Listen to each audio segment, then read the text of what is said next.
tantos. Cuando nos disponemos a comprar una vivienda, lo más normal es que recurramos a una hipoteca, a un préstamo bancario. Eso se hace cuando uno está convencido de su propia solvencia económica para responder a esos pagos, a esas cuotas que el banco nos impone. Pero a veces la vida nos sorprende con algún revés y no podemos cumplir con esa obligación. ¿Qué pasa entonces? Este es el tema de hoy aquí en Hola Taitantos. Bienvenidos. Hola Ángeles, hola. José Ángel, Belén, Alejandro. Las hipotecas, todos, ¿verdad? Hemos tenido, bueno, no sé si alguno de vosotros es millonario, pero los que no lo somos, hemos tenido que recurrir, como ustedes, me imagino, como muchos de ustedes, a eso de la hipoteca.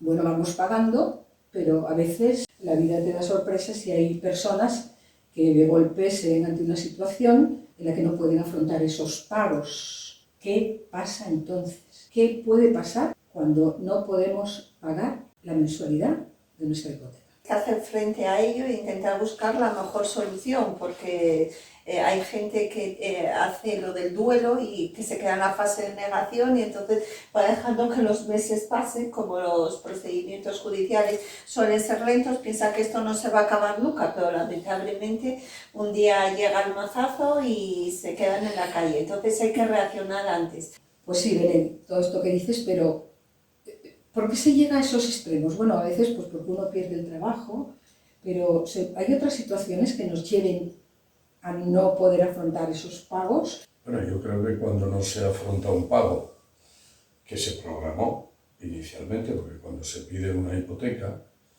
se programa. Uno piensa que puede pagar. Es decir, tuvo que haber un cambio en la economía de la familia. Eso es una cuestión básica. También hay personas que evidentemente por su forma de vivir pues dedican el dinero que deberían dedicar al pago de la hipoteca pues a otras cosas. También hay. Pero eso debe ser poco corriente, Alejandro. No, es una obligación que saben que se pueden quedar sin vivienda. Yo creo que la hipoteca es lo último que se deja de pagar realmente, bueno, que eso viene en una situación de crisis monetaria generalizada en la familia. Hay un cambio económico en la familia y ese cambio económico negativo impide que puedas afrontar, pero hay excepciones, y conozco, en las cuales el cambio es de actitud de las personas que en un momento determinado pues no ven más allá que el día a día y no se dan cuenta que hay obligaciones. Y empiezan por una cuota, van acumulando poco a poco y se van metiendo luego después en una nube. Personas que incluso van luego después a pedir a otras entidades bancarias para intentar tapar ahí y empiezan en una rueda que va aumentando y que luego después ya volver atrás les es difícil. ¿Estáis de acuerdo? Yo creo que a no ser que haya un cambio económico, difícilmente dejas de pagar la hipoteca. Sí. Tienes otras prioridades o tengas una enfermedad y tengas que hacer frente a unos pagos a causa de esa enfermedad. Pero si no, yo creo que preferentemente cuando te haces cargo de una hipoteca a tantos años vista de pagarla, tienes que afrontarla siempre. Bueno, pero la planificación de esos años es muy difícil, por mucho que se prevé a corto plazo, que sí, a medio plazo, pero las circunstancias en la vida muchas veces pues te da reveses, ¿no? Indudablemente yo creo que es el último recurso, ¿no? Pero indudablemente es complicado.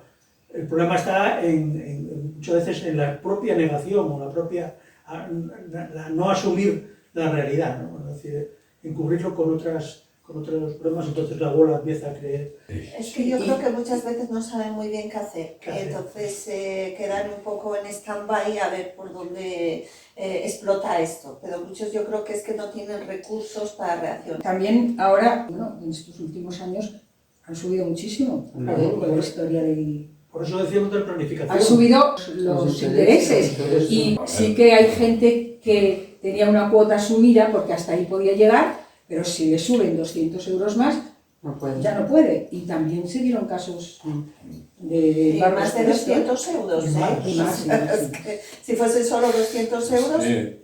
Eso ahora está bajando, ¿no? No es precisamente los últimos años en los que el tipo de referencia con el que se van fijando los tipos de interés de las hipotecas incluso estuvo hasta negativo. Es decir, el problema bajo mi punto de vista, porque los intereses corresponden a los momentos económicos generales Y no hablo de excepciones. Pero estamos hablando de una situación que se está dando últimamente, que se dio, ahora parece que este año ya está un poco volviendo atrás el tema, pero hubo familias que vieron su hipoteca incrementada hasta unos extremos que no la podía asumir. Si una familia dispone de unas cantidades de dinero mensuales y dice, bueno, esto para la hipoteca, y no me da más allá, y de golpe tienes que pagar una cantidad mayor, ahí hay un problema serio, y no fue por la familia. Sí, pero ellos firmaron una hipoteca a interés variable, porque en ese momento les interesó porque el interés variable estaba más bajo que el interés fijo. Es que discrepo bastante con lo que estáis diciendo. Pues está muy bien, aquí estamos para discrepar. En estos momentos el gran problema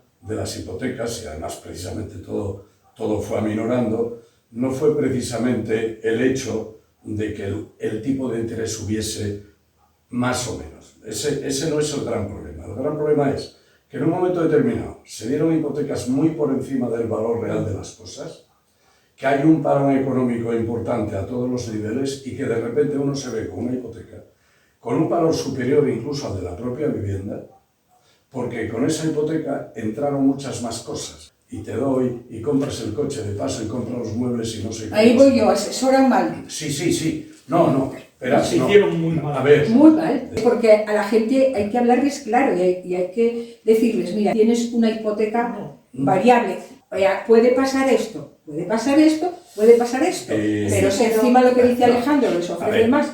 Pero eso lo hacía por un motivo, luego os lo explico. Que hay gente que no asesora debidamente, vale, pero la mayor parte de las personas, solo me das el 80, el otro me da el 100 y voy a por él. Es decir, no estás engañado, eres tú el que ya con una cierta usura quieres conseguir mucho más porque aprovechándote de que vas a comprar una vivienda, encima te empufas. Estamos generalizando, no todo el mundo hace eso. No, yo estoy generalizando. Claro. Estoy generalizando porque es que es así. En España, la banca en un momento determinado daba el 100, el 120, lo que fuera. Y las personas fueron como tiros ahí. ¿Quiénes daban el límite de la hipoteca, que debía haber sido fijado por ley, de manera clara, que estaba en un límite claro? Pues no, se lo fueron saltando. Ibas al tasador, y el tasador no tasaba directamente. Te decía, ¿de cuánto va a ser el préstamo? ¿Cuánto necesitas que tase la vivienda? Es que eso era la práctica general. No, porque el cliente... Bien, me lo tasaron más bajo. Bueno, bien, pero yo te puedo decir que era así como estaba viviendo. No necesito decir públicamente cuál era mi profesión. No, porque además cada uno en casa tiene también su experiencia. Claro, pero es que yo tengo la experiencia desde el punto de vista del día a día durante años.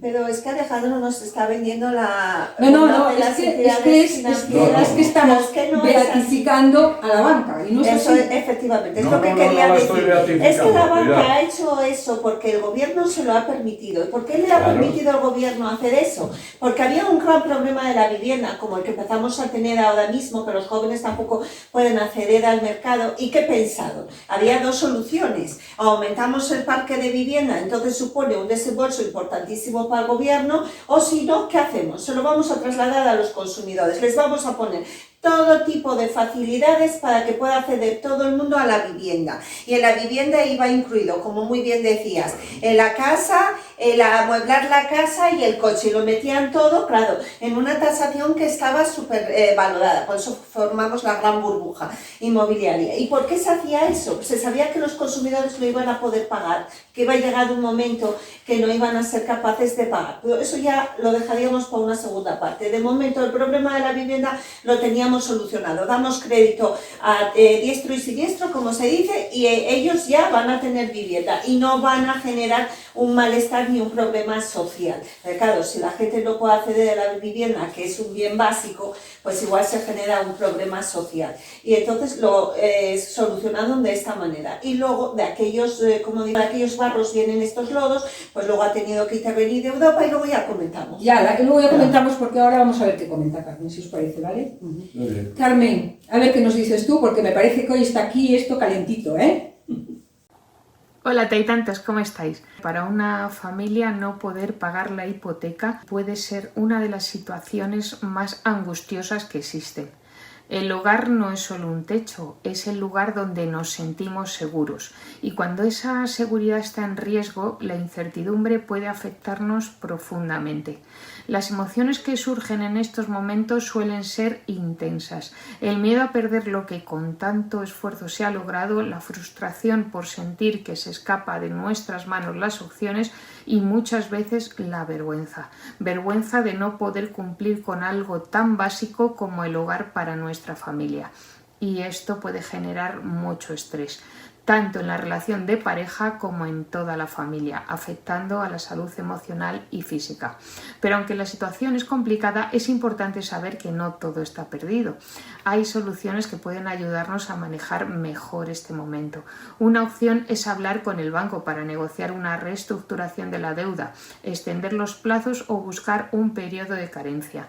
También hay organizaciones que ofrecen asesoría gratuita, como algunas ONGs o el propio gobierno, que pueden guiar a las familias hacia las ayudas disponibles o incluso a la opción de la dación en pago. Lo más importante es no enfrentar la situación en soledad, hablar con los seres queridos, buscar apoyo e informarse sobre las alternativas que puedan marcar la diferencia entre la desesperación y una solución viable. Ojalá que nadie tuviera que enfrentarse a una situación así. Os dejo tantos con este importante debate y os envío un fuerte abrazo. Pues ya veis que Carmen también decía que esto de no poder pagar la hipoteca puede ser una de las situaciones más angustiosas y que a veces incluso se siente vergüenza de no poder pagarla, ¿no? Pero también dice que no todo está perdido. ¿Hay alguna solución de emergencia cuando llegamos ya a esa orden de ejecución o de lo que sea, ¿no? Bueno, yo creo que antes de llegar a esa orden de ejecución hay que buscar otras soluciones, como las que acaba de comentar Carmen, sobre todo la negociación. Lo primero yo creo que es admitir el problema, que el problema, después de todo lo que explicasteis vosotros, viene precisamente después de la crisis. Claro, Alejandro evidentemente conoce muchos más casos Claro. que lo que nosotros, que puedo conocerlos de alrededor y la verdad no los identifico con lo que dice, pero él, que si trató con eso, claro, sabe más. Igualmente, la situación en España fue de que hubo muchas hipotecas y el problema vino que después vino la crisis y vinieron los problemas, ¿no? Entonces, como consecuencia de crisis, lógicamente, pues se perdieron trabajos, salarios que se congelaron, bueno, lo que sabemos todos. ¿Dónde repercute más? Pues lógicamente en esa parte que tenemos todos mensuales de la hipoteca, ¿no? Y encima, algunas que estaban mal negociadas o bien negociadas, pero bueno, que tenía la directa repercusión sobre los intereses, pues lógicamente que subieron, se produce un problema. Lo primero de todo, cuando pasa eso, yo creo que es reconocer ese problema familiarmente, que normalmente puede ocurrir que no sea así y pasa. Pero eso afecta mucho A la familia, Sí, claro. a la familia directamente, y a partir de ahí de reconocer la familia ese problema, pues buscarlo. Sí, ella aconseja una opción, Carmen, como veis, hablar con el banco para negociar una reestructuración de la deuda. ¿En qué consiste esto? Eso es lo primero, pero el banco va a hablar contigo inmediatamente porque son como víboras en ese sentido. Es decir, en el momento que no pagas un mes ya están continuamente. El problema se va a ver inmediatamente. El tema está en esa capacidad de razonar, porque te pones nervioso y puedes no tener la capacidad, y luego después la mala baba, y voy a decirlo así, de la banca, que primero te entretiene, yo voy a seguir cobrando, y luego después, si ejecuto la hipoteca, ya he cobrado una cantidad de dinero y estoy en buenas condiciones, porque me voy a quedar con un bien con más valor de la deuda que... Y encima cada vez que no se paga van subiéndote Por supuesto, intereses, sí, ¿no? los intereses de Claro, o sea, demora... al final lo que decías de una bola. Los remuneratorios. Sí, los intereses de demora son increíbles, porque ahí hay una cierta libertad para negociar, fuera incluso de directrices europeas de las que creo que tienes muchas ganas de hablar y que estaré encantado de escuchar. Pero, evidentemente, a ver, la banca jugó con algo muy importante, la burbuja. Daban un préstamo muy por encima del valor de la vivienda cuando la ley obligaba al 75% solo, cuando había las cédulas hipotecarias que se emitían para poder cubrir con dinero ese riesgo que había con las hipotecas. Sí, pero solucionaban con la tasación, claro. Claro, sí, pero aparte de la tasación, jugaban con aquella teoría que decía, compra una vivienda que dentro de 2 años vale mucho más. Efectivamente, la burbuja hizo que los valores teóricos de viviendas crecieran y crecieran y crecieran. Con lo cual se veían, mientras esa burbuja no rompió, que bueno, yo le di 100 y valía 70, pero resulta que dentro de 3 años ya vale 130 en el mercado. Pero estalla la burbuja y aquello que yo decía que podía valer 100, vale 60. Y en ese momento llega en España y muchos otros países, cuando estalló en Estados Unidos también, que ellos iniciaron esa burbuja, pues de repente las entidades bancarias se quedan con un montón de propiedades, aunque las hayan ejecutado, y con un montón de deudas muy por encima del valor propio de las hipotecas. Con lo cual hubo la gran crisis bancaria, los rescates de los bancos y demás. Es decir, el banco cayó en su propia trampa, la trampa de decir, todo es muy bonito, tú tranquilo, cómprate esto, que dentro de 2 años ya ves cómo está, que encima vas a ganar dinero. Nos engañan. Desde ese punto de vista, hay un espejismo que no es real. Esto es la historia, digamos. Ahora a la gente seguro que le interesan soluciones en casos de estos, ¿no? Por ejemplo, llegamos a ese extremo. Hay que hablar con el banco. Hay que hablar con No el banco. siempre, Bueno. no siempre es la solución. Se puede evitar esa ejecución hablando con el banco. Si tienes la capacidad de devolución, claro, ahí está el tema. Porque lo primero que hay que valorar es realmente cuánto me queda de hipoteca. O sea, quiero decir, tienes que coger el cuaderno y sacar el bolígrafo y hacer matemáticas. Es decir, cuánto me queda de devolución de la hipoteca. ¿Cuáles son mis expectativas de ganancia? Porque imagínate que es que he perdido el trabajo, que tenía un puesto directivo y ahora resulta que me van a ofrecer un contrato a tiempo parcial y estoy muy por debajo de lo que ganaba. Oye, si la incapacidad esa de pago es temporal, se podría reestructurar, pero ¿quién te dice que es temporal? temporal? Porque hay otra opción, intenta vender la vivienda antes de que te hayan ejecutado. Tienes opciones para que se pueda... Bueno, digo temporal porque a veces hay gente que tiene un problema de que no le pagan a él a su vez y en tal fecha sí me van a pagar y no puedo devolverlo. Existe ya la figura que puedes pedir protección jurídica en el sentido de decir, oiga, yo sé que puedo pagar y lo que solicito es un amparo, igual que las empresas, en la antigua suspensión de pagos. Esa figura se puede contemplar a nivel individual, pero hay que argumentarla y un juez puede decir, usted a este señor no le quita la vivienda porque... Es la ley de la segunda oportunidad, eso lo ha modificado también, bien, en el 2022. Tampoco es tan fácil. A ver, no, ahora mismo... Yo no digo que sea fácil, es una forma. Y luego después la otra está en que si te ves en la imposibilidad de pagar, yo aconsejo a la gente, y además se lo digo, si no os veis con la capacidad de recuperación, dejar de pagar. Pero ya totalmente. No pagar nada. Pero dejar de pagar, pero hablar inmediatamente lo antes posible con el banco. Sí, pero el banco no siempre te pone facilidades, porque es lo que decía Alejandro, al banco le interesa engatusarte de cierta manera, porque fijaros, lo primero que pagas en un préstamo hipotecario, que es capital o intereses. Intereses. Ellos siempre tienen el interés para garantizarse. Y de más tarde o más temprano van a conseguir venderlo y quitárselo de encima. Por eso yo aconsejo, si vuestra situación es una situación en la que analizáis que no vais a poder pagar, que no os entretengan, bueno, vete pagando un poco, ya veremos, porque al final vais a tener el problema. Con lo cual, ahorraros ese dinero, pase lo que pase con la vivienda, hay una segunda opción, que es la dación en pago. Es decir, que tampoco la aceptan siempre. No, pero están obligados.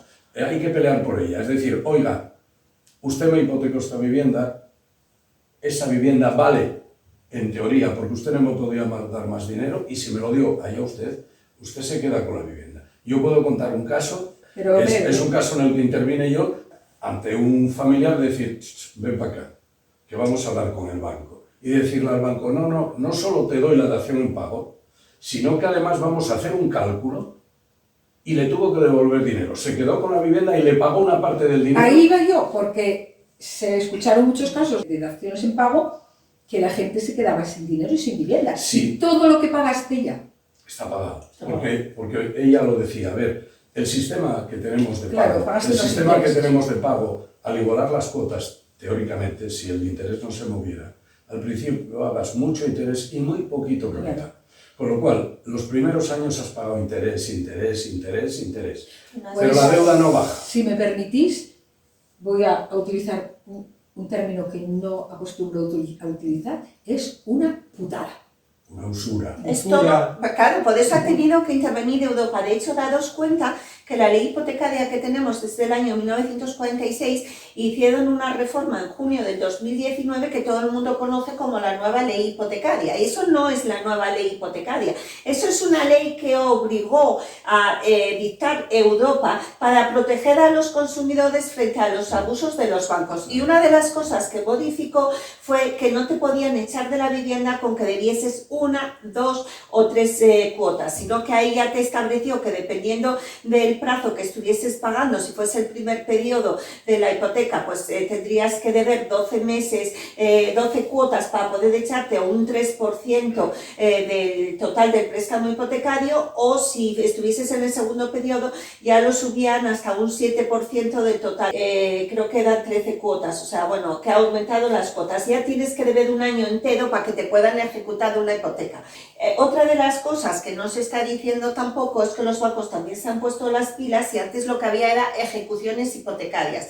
Cogían, te ejecutaban la hipoteca, tenían la garantía, para eso hacían la garantía hipotecaria y ahí se quedaban con la vivienda. ¿Pero qué están haciendo ahora? Ahora ya no van a ejecuciones hipotecarias, porque si iban a una ejecución hipotecaria, lo único que podían cobrar del deudor era a través de la vivienda. Y ahora lo que están haciendo son procedimientos declarativos en los que están reclamando la deuda y encima ya no ya no solamente tienen garantizada la vivienda, sino que encima te pueden ir a pagar la nómina. Entonces, según esto que decías de que ahora hasta que no llevas de deuda un montón de meses pasa esto, entonces sí, esa pregunta que yo os hacía, se podrá hacer algo, ¿no? Si hay una incapacidad temporal, ¿se puede aplazar? Se puede aplazar. Y luego otra de las cosas que hay también es la ley de la segunda oportunidad, que es un poco lo que estaba explicando Alejandro, lo del concurso, que fue lo que modificaron en el año 2022, que tienen, digamos, como dos sistemas. Uno que es la liberación total de las deudas, porque yo insisto que normalmente la hipoteca es lo último que dejas de pagar, porque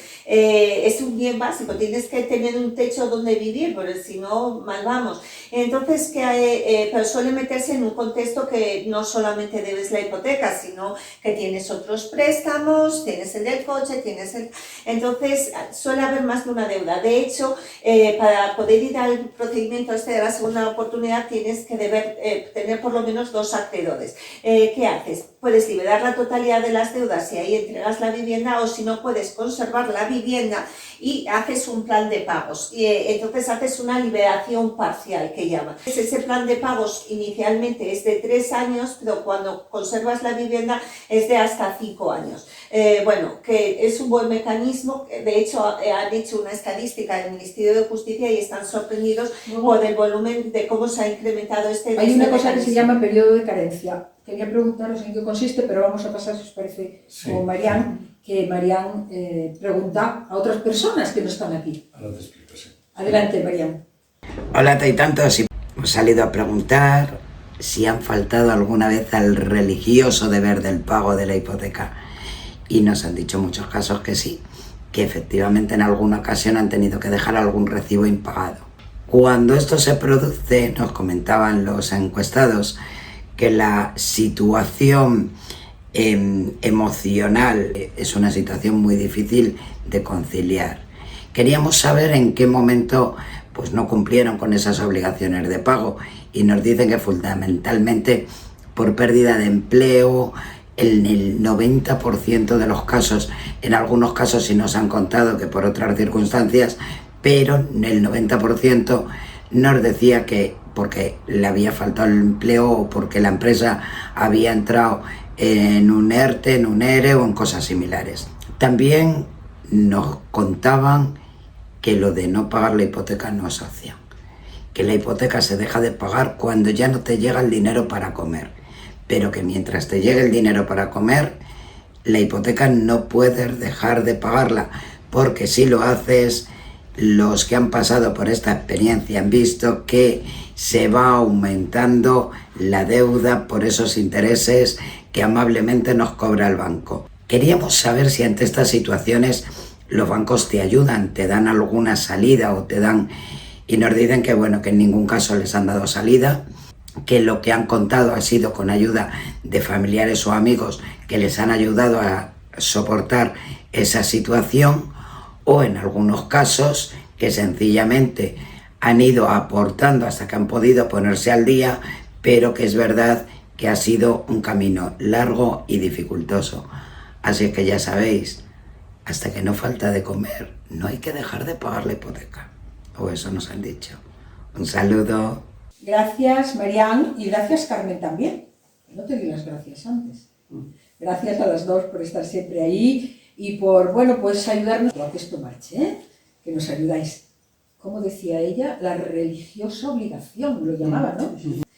Y, bueno, según la gente parece bastante frecuente eso de no poder pagar, achacaban problemas económicos y, Alejandro, en tu contra va lo que decía la gente, aunque tú sí que viste esos casos, pero ya ves que hay otros que dicen que lo último que dejarían de pagar sería la hipoteca. Es bueno, que hay de todo en esta viña del Señor, dicen. No se deja de pagar porque a veces, o muchas veces, no porque no se quiera, sino porque no se puede. Hay casos, habrá casos de todo. Claro, Alejandro conoce unos, ahí comentaban otros, que hay de todo, hay que haber de todo. Y bueno, los bancos, parece que, según la gente, los bancos no dan mucha confianza. No empatizan mucho con este tipo de problemas ciudadanos. Porque el banco nada más que mira para él y el ciudadano, si tiene que vender la vivienda, si tiene que quedar con ella, pues se queda y punto. Lo que pasa es que yo pienso que antes era más fácil comprar un piso. En los años 80, 90, costaba menos. Sin embargo, ahora... Pero los intereses eran altos, ¿no? En esa época. Tenías más facilidades o... Yo no sé qué pasaba, que antes la gente compraba más piso. A ver si va a ser lo que dice Alejandro, y es que gastábamos menos. Tenías que ir con dinero por delante, la gente llevaba el dinero ahorrado. Exactamente. Primero, no se daba una hipoteca por encima de un 75% de la tasación. Segunda cuestión, para dar hipotecas, los bancos tenían que tener una masa de cédulas hipotecarias que cubrieran los posibles riesgos de esas hipotecas. Por tanto, los bancos tenían unos límites y no daban hipotecas alegremente. Era como un artículo de defensa para el banco, algo que ofertaban también. Llega el boom. En la época en la que había mucha vivienda social, no se compraban tantas, pero de repente eso desaparece y todo el mundo quiere tener una vivienda. A mí me parece bien. Estoy analizando lo que ocurre, ¿eh? No lo estoy ni criticando ni nada de eso. Y de repente todo el mundo compra vivienda. En un momento en el que evidentemente ya sabemos lo que hay. Es decir, los calzoncillos, por llamarlo de alguna manera, que en mi casa se rompían, se acaban utilizando de bayeta. Ahora estamos limpiando las manos con papel que tiramos. Es decir, el nivel de consumo ahora mismo es muchísimo más elevado, Alejandro, en el porcentaje. Y tenemos coches y tenemos ordenadores, y ahora poco tenemos móviles. Quiero decir que también eso va con el progreso. Pasamos de un sistema en el que consumimos muy poquito, en el que ahorraba absolutamente todo, a un sistema en el que, como tú bien dices, cambiamos de móvil cada 2 años, no sé qué tal, y entonces evidentemente el porcentaje de consumo de una familia de hoy es el doble o el triple de la de antes, quitando la comida, porque había que comer igual. Pero ese consumo externo, y lo sabemos todos, la ropa que se compraba, hay una evolución social, queramos o no. Yo no voy contra la evolución social. La sociedad está ahí. Está ahí, eso pero es. Vamos, pero evidentemente eso influye. Porque todo eso más o menos ya lo hemos vivido, ¿no? Pero vamos, ahora lo que interesa, yo creo, hoy, porque el enunciado de esta tertulia es cuando no podemos pagar la hipoteca. Sí. A veces, yo por cosas que os escuché, sobre todo a ti, tengo la impresión de que nos asesoran mal. Muy mal, casi, o esos asesoramientos, como queréis llamar, casi tocan el hilo de la estafa. Porque te hacen meterte en un método de que no vas a poder salir. ¿Y cómo podemos evitar, digamos, esta presunta estafa de asesoramiento? A ver, yo creo que es bastante difícil por una razón. Porque mientras no necesitas la confianza de la persona que tienes en el banco, aparentemente es una persona que te... Pero no hay que confiar, porque esas personas obedecen órdenes. Eso es lo que te iba a comentar. Aunque sean tus amigos. Esas personas están presionadas, y cada día más presionadas por los objetivos que les marcan. Tienes que dar tantos créditos al año, o tienes que subir tanto porcentaje. Y cuando se negocia con el director, con la gente directiva de un banco, pues le dice, tienes que traer tanto dinero y tienes que dar tantas hipotecas y tienes... Es decir, les fija, hay una presión. Yo siempre he dicho que olvidémonos de la presión. Por tanto, si yo me pliego a esa circunstancia y yo me pliego. Tú porque tienes unos principios morales, unos principios éticos, pero la mayoría, desgraciadamente, en esta sociedad en la que vivimos, no los tiene porque tira más el dinero que la moral. Pero hay dos contrafuertes a lo que tú estás diciendo. Vale, no vamos a fiarnos de lo que nos ofrece directamente el empleado bancario, pero por un lado está la ley, que es el que tiene que poner cortapisas, que es lo que ha hecho Europa en el 2019, que les ha obligado a entregar la información precontractual, porque una cosa es que llegas allí y el señor te empieza a explicar. Sí, tienen que entregar la información. Porque también esos pagos excesivos que cobraron con las hipotecas,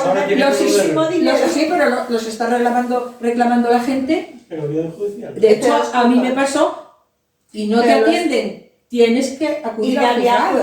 O sea, y si cuela. Y si hay gente que no puede acudir... Claro, pues ahí está. Y hay que tener cultura financiera. Entonces ahí es importante. Y si tú no la tienes, pues tendrás que buscar a alguien que te asesore convenientemente. Igual que vas a buscarte un médico particular cuando quieres, o quieres un abogado particular, también te puedes buscar un economista o un asesor financiero que te diga, oiga, mira, yo voy a contratar esta hipoteca, explíqueme. O que me diga, mira, de las opciones que hay en el mercado, dígame cuál es la... Eso cuando vas a contratar. Cuando vas a contratar. Cuando ya has contratado, pues que te revisen ese contrato que tienes, porque la mayoría de los contratos bancarios están hechos pésimamente y entonces ahí tienen que devolverte los gastos que te cobraron que no tenías, te habían metido cláusula suelo que ahora no se les cuela ni una porque los tribunales les han tirado de las... Pero con los gastos hipotecarios están también poniéndose rebeldes, le cuesta que los paguen. Sí, pero para eso han cambiado la ley. No os digo cuánto. Para eso han cambiado la ley procesal, porque claro, los jueces están cansados de tener procedimientos que nos han reconocido a los abogados en los cursos que damos, nos han dicho, nosotros es que tenemos un modelo hecho, que nos limitamos a cambiar el nombre de fulanito y de menganito, pero tenemos lo que es el juzgado saturado con las demandas de los bancos que saben que tienen que devolver y no quieren devolver. Por eso han creado la figura del pleito testigo, que es el que les va a servir de modelo, que va a ser igual para el resto. ¿Esto está en vigor ya? Sí, entró en vigor con la nueva ley procesal y empezarán a aplicarlo. Todavía no tengo conocimiento de que lo hayan aplicado, pero es que son rebeldes. El último procedimiento judicial que hice de los gastos bancarios, que esto era para denunciar y que saliese, igual que tienes un registro de maltratadores, poned un registro de los bancos que son reincidentes en este tipo de actuaciones. Que no había salido todavía la sentencia europea cuando presenté la demanda diciendo cuándo empezaba a contar el plazo de prescripción, que lo pongo en la demanda. Mire, Europa está discutiendo, sale Europa y dice, mire, hay un plazo de 5 años a partir del momento que el consumidor tiene conocimiento. En lo que es en el acto del juicio, digo, es que ¿cómo va a ser el consumidor capaz de saber cuándo comenzó a contar el plazo de prescripción si no es una cuestión pacífica ni entre los tribunales y ha tenido que terminar el Tribunal de Justicia? Pues han recurrido y tengo la apelación en poco tiempo. Tienen la poca vergüenza de ir hasta la apelación. ¿Pero por qué lo hacen? Porque tienen que devolver tantísimo dinero que juegan con el tiempo. Entonces, en lugar de coger todos los clientes que he tenido a los que les tengo que devolver, lo que dices, algunos no van a ir a reclamar. Bueno, llegamos, supongamos que llegamos a esos extremos dramáticos para una familia en que ya hay una ejecución, hay un embargo, ¿no? Una subasta de tu vivienda, pues, o esa dación de pago, todo esto que decís, que te quedas sin vivienda, vamos. Entonces te recuperas un poco y quieres volver a empezar. Cuando hemos tenido una ejecución, ¿es fácil que nos vuelvan a dar un crédito? ¿Conocéis algún caso? Depende. Se está obligado a quitar los historiales. Aquella deuda que tú firmaste de verdad y que impagas. Entonces hay un registro de impagos. Ya vemoslo en cada época como sea. Y los bancos tienen esa información unos con otros, que a veces es una tontería, que encima no procede, pero esas pequeñas deudas los bancos las miran. Pero en el momento que las saldas, y sobre todo en un tipo de ejecución, eso hay que eliminarlo, con lo cual la historia se va. El banco moralmente lo que tiene que analizar es la capacidad de pago de una persona, en todos los sentidos. No hagas que una persona se meta porque a ti te conviene en un préstamo. si sabes que esa persona va a tener problemas. Eso es una inmoralidad, eso es la usura, Bueno, de ganar dinero. Los bancos ya sabemos por dónde van. Claro, claro. A lo mejor es la Entonces, persona la que tiene que valorar su capacidad sí, de pero las devolución. personas no tienen Y a lo capacidad mejor de es, decir muchas veces. pero a lo mejor es el mensaje que tenemos que dar. Claro. Mirad esto, no os metáis porque el banco no va a ser vuestro angelito de la guarda.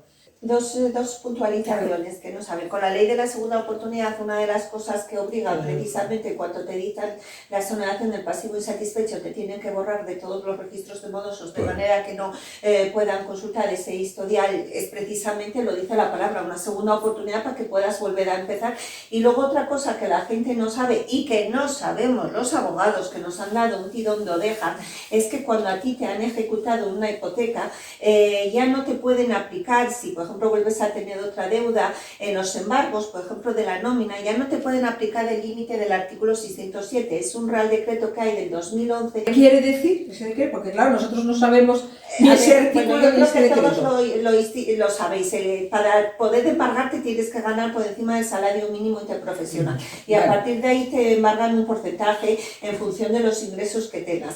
Eso es el límite del artículo 607 de la Ley de Enjuiciamiento Civil.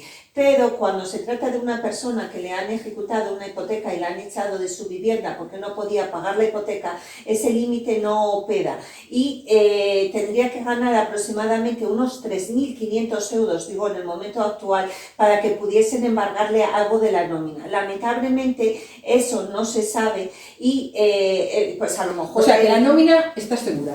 Porque 3.500 euros en este país... La verdad, nos gana muy poco. Muy difícil. Pero solamente para los que les ejecutaron una hipoteca, complicado. que lo apliquen, que se lo digan a sus abogados. Si le tienen un embargo, que digan, oye, mira, que me echaron y que me han dicho que hay un decreto del 2011 que no me pueden aplicar el límite del 607.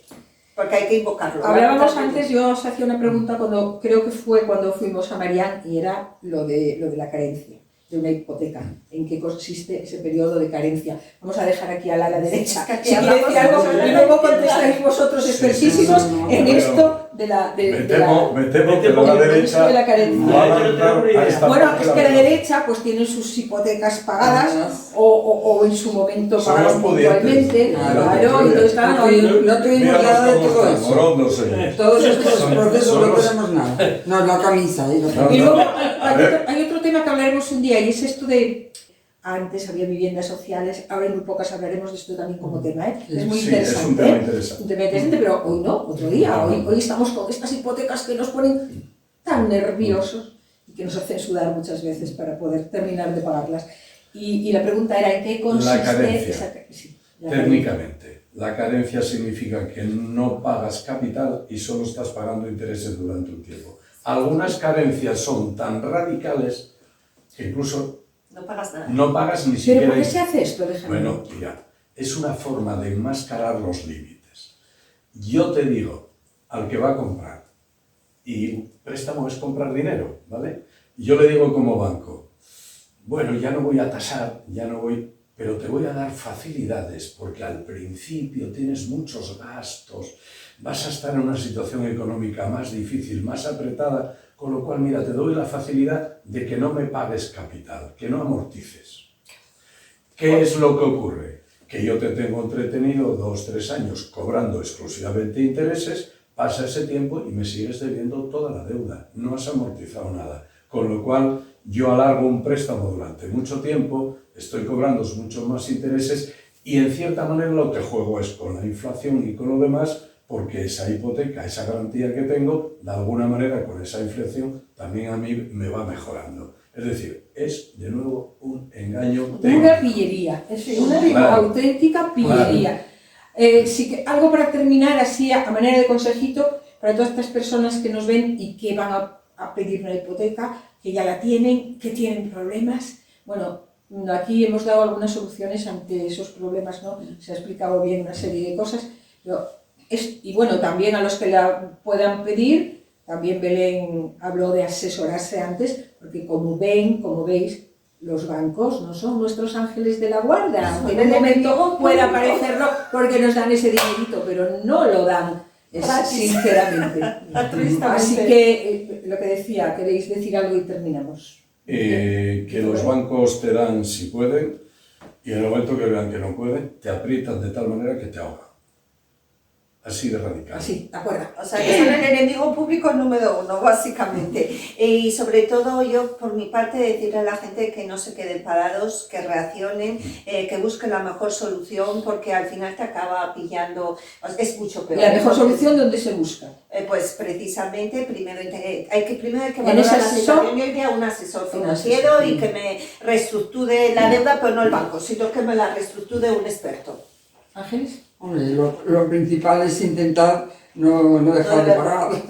Yo pienso. Yo creo que eso, bueno, mucha gente se lo decía Mariana. Eso es lo principal, ¿no? Intentar no dejar de pagar. Hay algo muy importante, hay que actuar personalmente muy rápido.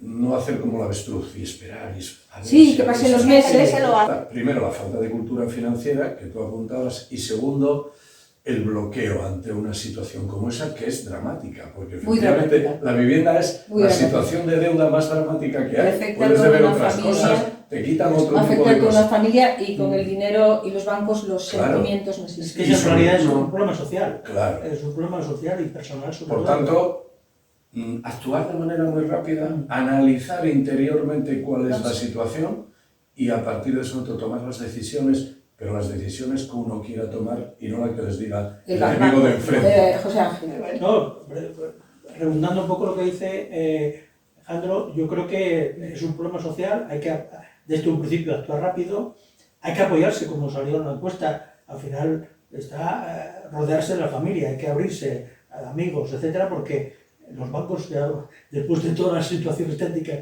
que habéis comentado, está claro que no es decir, es una parte técnica, pero la parte social, la parte motivacional, la parte mental de las personas, esa es la que hay que, de alguna forma, intentar no caer, porque normalmente se cae y, bueno, al final... Y cuesta levantarse. Cuesta levantarse, En esos fallan casos, matrimonios, cuesta levantarse. problemas con los hijos, etcétera, etcétera, porque al final es Bueno. lo que acabo de decir, una parte muy importante de nuestra vida. Pues yo hoy no voy a soltar ningún rollo final.